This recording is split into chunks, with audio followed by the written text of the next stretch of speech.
ሰላም ጤና ስጥልን ውድ ሪፖርተር ተከታታዮች የሰዓቱን ዜናዎች ቀጥዬ ያሰማችኋለሁ። በቅድሚያም አርዕስተ ዜና። በሳውዲ አረቢያ የሞት ፍርድ የተፈረደባቸው ኢትዮጵያውያን አሳሳቢ ሁኔታ ላይ መሆናቸው ተገልጿል። የኢትዮጵያ ባንኮች ከቅርብ ጊዜ ወዲህ ለግሉ ዘርፍ የሚያቀርቡት ብድር ላይ የታየው ፈጣን እድገት የቅርብ ክትትል ያስፈልገዋል ሲል ዓለም አቀፉ የገንዘብ ተቋም IMF አሳስቧል። ሌሎችንም ይዘናል። አብራችን ቆዩ።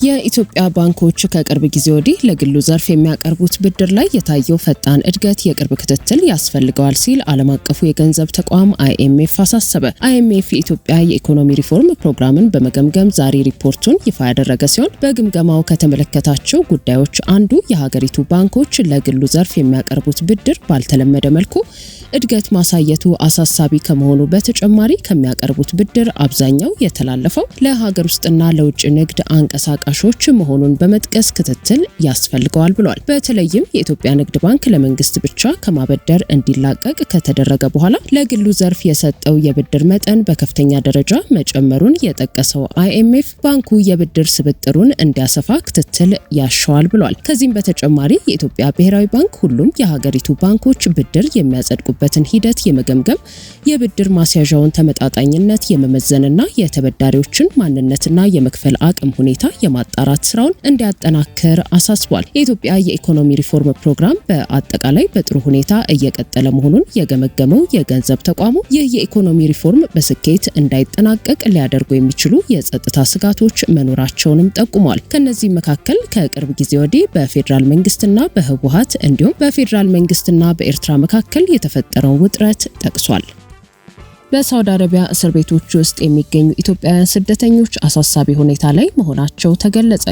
የተሻለ ህይወት ፍለጋ ወደ ሳውዲ አረቢያ የተሰደዱ በርካታ ኢትዮጵያውያን ከአደንዛዥ እጽ ጋር በተያያዙ ወንጀሎች የሞት ፍርድ እንደተፈረደባቸውና በማንኛውም ሰዓት የሞት ስጋት እንደተጋረጠባቸው CNN ይፋ ባደረገው ዘገባ አመላክቷል። የሰብአዊ መብት ተሟጋች ድርጅቶችን መረጃ ዋቢ በማድረግ የወጣው ዘገባ እንደሚያሳየው በሳውዲ አረቢያ በደቡብ ምዕራብ ክፍል በሚገኘው የሐሚስ ሙሻይት ማረሚያ ቤት ብቻ በአንድ ክፍል ውስጥ ከ60 በላይ ኢትዮጵያውያን የሞት ፍርድ ተፈርዶባቸው ይገኛሉ። በተለይም ከትግራይ ክልል በጦርነት ወቅት ተሰደው በየመን በኩል ሳውዲ የገቡ ስደተኞች የሳውዲ ዜግነት ያላቸው ቀጣሪዎቻቸው ተራ ዕቃዎችን ማጓጓዝ በሚል እንዲያደርሱ በሰጧቸው ተሽከርካሪዎች ውስጥ አደንዛዥ እጽ በመገኘቱ በቁጥጥር ስር እንደዋሉ ጠቅሷል። ታሳሪዎቹ ለCNN እንደገለጹት በምርመራ ወቅት በኤሌክትሪክ ገመድ ድብደባና የአካል ጉዳት ደርሶባቸዋል። በተጨማሪም ፈጽሞ ማንበብ የማይችሉት ታሳሪዎች በሌላ ቋንቋ የተዘጋጁ ሰነዶችን እንዲፈርሙ እንደተገደዱ፣ በችሎት ወቅትም ጠበቃም ሆነ ከሪያድ የኢትዮጵያ ኤምባሲ የመጣ ጠበቃ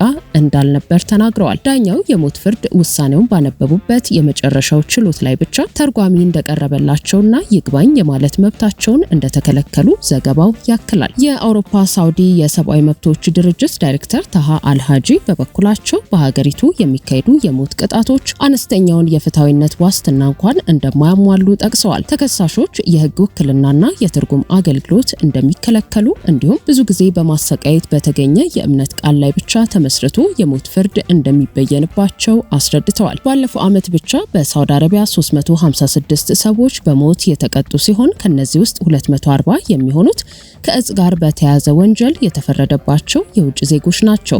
በዚህ ዓመት ደግሞ የተገደሉት ሰዎች ቁጥር 71 የደረሰ ሲሆን ከሟቾቹ መካከል ኢትዮጵያውያን ከፍተኛውን ቁጥር እንደሚይዙ ተገልጿል። የእስረኞቹ ቤተሰቦች ስለ እስሩና ስለ ፍርዱ መረጃ የሚያገኙት ከባለስልጣናት ሳይሆን በአካባቢው ማህበረሰብ ግንኙነቶችና በወሬ ደረጃ መሆኑን ጠቅሰው የሳውዲ መንግስት ለታሳሪዎቹ ምህረት እንዲያደርግና ዓለም አቀፉ ማህበረሰብ በሳውዲ ላይ ተጽዕኖ እንዲያሳድር በመማጸን ላይ ይገኛሉ። በየመን ሊያርፍ የነበረ የኢራን አውሮፕላን በሳውዲ አረቢያና በየመን የሁቲ ታጣቂዎች መካከል ከፍተኛ የተኩስ ልውውጥ ቀሰቀሰ።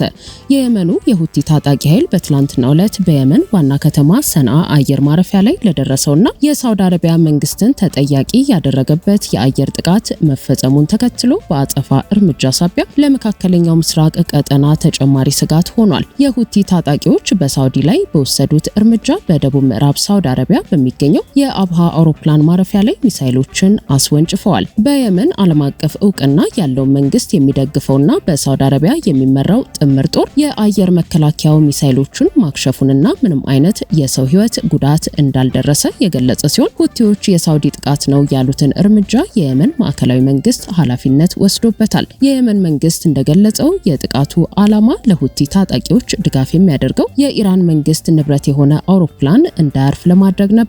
ሰሜን ምዕራባዊ የመን ክፍልን የሚቆጣጠሩትና በኢራን የሚደገፉት ሁቲዎች በበኩላቸው ሳውዲ አረቢያ የሰንዓን አየር ማረፊያ የአውሮፕላን መንደርደሪያ መንገድ መምታቷን ተችቷል። አሁን የተከሰተው ውጥረት ከጥቂት ዓመታት ወዲህ በሁቲዎችና በሳውዲ አረቢያ መካከል ባለው ግጭት ውስጥ የታየ ከፍተኛ ስጋት መሆኑ እየተነገረ ሲሆን በደቡባዊ የመን የወደብ ከተማዋ ኤደን የሚገኘው የየመን መንግስት ጥቃቱን የፈጸመው በሟቹ የኢራን ጠቅላይ መሪ አያቶላ አሊ ካሚኒ የቀብር ስነ ስርዓት ላይ ተሳትፎ ከኢራን ሲመለስ በነበረ የሁቲ ታጣቂዎች ልዑክ አውሮፕላን ጋር በተያያዘ ስለመሆኑ አስታውቋል። የሀገሪቱ መከላከያ ሚኒስቴር እንደገለጸው የኢራን አገዛዝ የሚደግፋቸው የሁቲ ታጣቂዎች የየመን ብሔራዊ አውሮፕላን በዋና ከተማዋ ሰንዓ አየር ማረፊያ እንዳያርፍ እየከለከሉ ባሉበት ወቅት የኢራን አውሮፕላን የየመንን ሉዓላዊ ግዛት ጥሶ እንዲገባና እንዲያርፍ መፍቀዳቸው የሉዓላዊነት ጉዳይ በመሆኑ ነው። በየመን የእርስ በርስ ጦርነት ከተከሰተ ወዲህ ለበርካታ ዓመታት ወደ የመን የአየር ክልል የሚገቡ አውሮፕላኖች በየመን መንግስት ጥያቄ መሰረት በአጋርነት እየሰራው ነው ከሚለው በሳውዲ አረቢያ ከሚመራው ጥምር ጦር ፍቃድ ማግኘት የተለመደ አሰራር ነው ቢባልም የሁቲ ታጣቂዎች ግን የኢራኑ አውሮፕላን አቅጣጫውን ቀይሮ በቀይ ባህር የወደብ ከተማ በሰላም አርፏል። በዚህም በሳውዲ አረቢያና በሁቲ ታጣቂዎች መካከል የተፈጠረው ውጥረት ኢራን ከበርካታ ሀገራት ድጋፍ ባጣችበትና ከአሜሪካና እስራኤል ጋር የገባችበት ውጥረት ጋር ተዳምሮ የቀጠናው አሳሳቢ ጉዳይ ሆኗል። በትላንትናው ዕለት ምሽት ላይ ሁቲዎች ለዚህ ወንጀለኛ የሳውዲ ጥቃት ምላሽ ለመስጠት በአብሃ ዓለም አቀፍ አውሮፕላን ማረፊያ ላይ በርካታ ባሊስቲክ ሚሳኤሎችንና ድሮኖችን መተኮሳቸውን ከመናገራቸው በፊት የሳውዲ ባለስልጣናት ስለ ጥቃቱ የሰጡት አስተያየት አልነበረም። ታጣቂዎቹ በሰንዓ ዓለም አቀፍ አውሮፕላን ማረፊያ ላይ የተጣለው እገዳው እስከሚነሳ ድረስ አውሮፕላኖች በሳውዲ አረቢያ የአየር ክልል ውስጥ እንዳይበሩ አስጠንቅቀዋል። በአሜሪካ ኒውዮርክ በተካሄደው የተባበሩት መንግስታት ድርጅት የጸጥታው ምክር ቤት አስቸኳይ ስብሰባ ላይ የተባበሩት መንግስታት ድርጅት ምክትል ዋና ጸሐፊ የመንና ሰፊው ቀጠና ሌላ ተጨማሪ ግጭት ሊሸከሙ አይችሉም በማለት አሳስበዋል። የኢራን የውጭ ጉዳይ ሚኒስቴር በበኩሉ በሰንዓ አውሮፕላን ማረፊያ ላይ የተፈጸመውን ጥቃት ያወገዘ ሲሆን ድርጊቱ የዓለም አቀፍ ሕግን በግልጽ የጣሰ ነው ብሏል። ውድ የሪፖርተር ተከታታዮች የሰዓቱ ዜናዎቻችን እነዚህ ነበሩ። ስላደመጣችሁን ከልብ እናመሰግናለን።